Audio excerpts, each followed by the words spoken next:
యువగళం ఆద్యంతం సంచలనం, నవశకానికి ఆరంభం.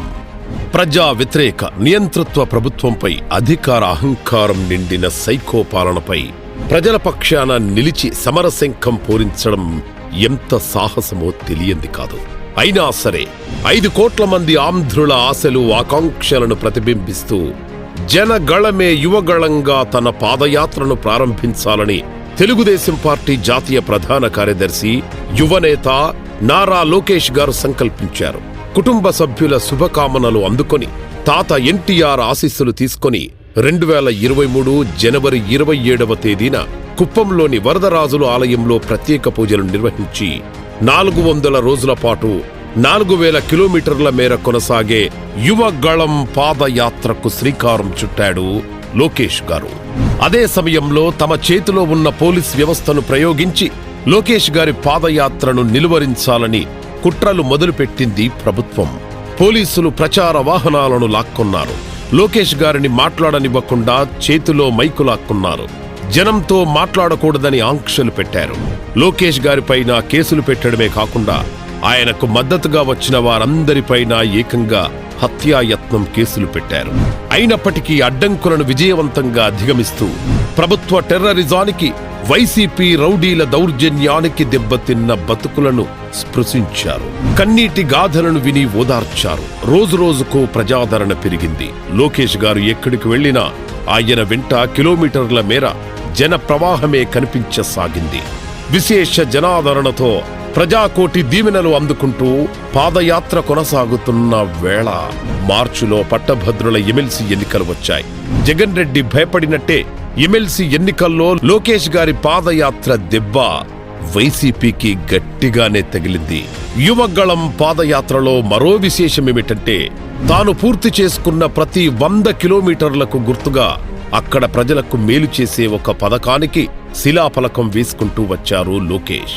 దానికి తోడు నారా లోకేష్ గారి సెల్ఫీ ఛాలెంజ్ ఒక్క సంచలనం. పోలీసులు ఎలాగూ తనను మాట్లాడనివ్వడం లేదు కాబట్టి 1000 మాటలతో చెప్పలేనిదంతా ఒక్క సెల్ఫీతో చెప్పేసేవారు లోకేష్.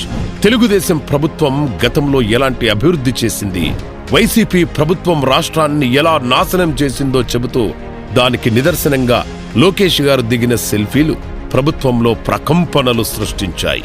రాయలసీమ ప్రాంతంలో 119 రోజుల పాటు 42 అసెంబ్లీ నియోజకవర్గాల్లో 1516 కిలోమీటర్ల పాదయాత్ర చేసి అనంతరం సీమ ప్రజల కష్టాలను కళ్లారా చూసి వారి సమస్యలను విని సీమ ప్రజల సమస్యలకు చిత్తశుద్ధితో పరిష్కారాలను వెతికారు లోకేష్ గారు. ఫలితంగా కడప రాజరాజేశ్వరి కళ్యాణ మండపం వద్ద రాయలసీమ నలుమూలల నుంచి పెద్ద ఎత్తున తరలివచ్చిన మేధావులు ప్రజల మధ్య మిషన్ రాయలసీమ డిక్లరేషన్ ను ప్రకటించారు. తెలుగుదేశం పార్టీ అధికారంలోకి వచ్చిన తర్వాత 5 ఏళ్లలో రాయలసీమ ప్రాంతానికి ఒక ప్రణాళిక ప్రకారం ఏం చేస్తామో చెప్పారు. సెప్టెంబర్ 9, 2023 సంచలన పాదయాత్రకు బ్రేక్. తనకు ఎదురైన ప్రతి హృదయంపై తనదైన ముద్ర వేసుకుంటూ తిరుగులేని జన బలాన్ని పోగు చేసుకుంటూ లోకేష్ గారు పాదయాత్రను కొనసాగిస్తున్నారు. అప్పటికి 208 రోజుల పాటు 9 ఉమ్మడి జిల్లాల్లో 84 అసెంబ్లీ నియోజకవర్గాల్లో 2852 కిలోమీటర్ల మేర యువగళం పాదయాత్ర పూర్తయింది.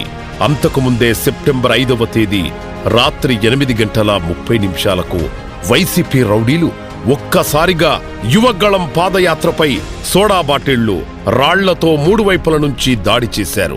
ఆ సమయంలో ప్రేక్షక పాత్ర పోషించిన పోలీసులు అర్ధరాత్రి 3 వ్యాన్లలో బేతంపూడి యువగళం క్యాంపుపై దాడి చేసి వారిలో 50 మందిని అరెస్టు చేసి తీసుకువెళ్లారు. ఇది చాలదన్నట్లు పోలీసులు తిరిగి లోకేష్ గారికి నోటీసులిచ్చారు. ఇది జరిగి 4 రోజులు కాకముందే జగన్మోహన్ రెడ్డి అరాచక పాలన, అవినీతి బాగోతాన్ని ఎండగడుతున్న తెలుగుదేశం అధినేత చంద్రబాబు నాయుడు గారిపై తప్పుడు కేసులు బనాయించి అక్రమంగా జైలుకు పంపింది ప్రభుత్వం. దాంతో అనివార్య పరిస్థితుల్లో సెప్టెంబర్ 9వ తేదీన కోనసీమలోని రాజుల నియోజకవర్గం పొదలాడ వద్ద యువనేత లోకేష్ గారి పాదయాత్రకు తాత్కాలిక విరామం ప్రకటించారు. 79 రోజుల సుదీర్ఘ విరామమనంతరం తిరిగి అదే చోట నుంచి యువగళం పాదయాత్రను పునఃప్రారంభించారు లోకేష్ గారు.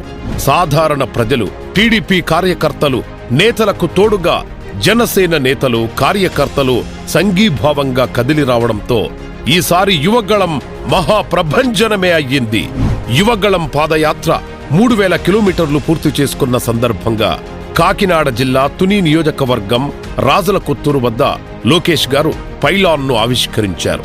ఈ మజిలీకి గుర్తుగా తేటగుంట పంచాయతీలో జగన్ సర్కార్ మూసివేసిన అన్నా క్యాంటీన్లను మళ్లీ ప్రారంభించే హామీ ఇస్తూ శిలాఫలకం ఆవిష్కరించారు. మొత్తంగా 226 రోజుల పాటు 11 ఉమ్మడి జిల్లాల్లో 97 అసెంబ్లీ నియోజకవర్గాల్లో 3132 కిలోమీటర్ల మేర కొనసాగిన యువగళం పాదయాత్ర డిసెంబర్ 20వ తేదీన ముగుస్తోంది. నిజానికి ఇది నవశకానికి ఆరంభం. సరికొత్త చరిత్రపై చెరిగిపోని యువ సంతకం చేస్తున్న ఈ దశాబ్దపు అద్భుత ఘట్టం. ఈ సందర్భంగా నవయువ సారథి లోకేష్ గారికి అభినందనలు.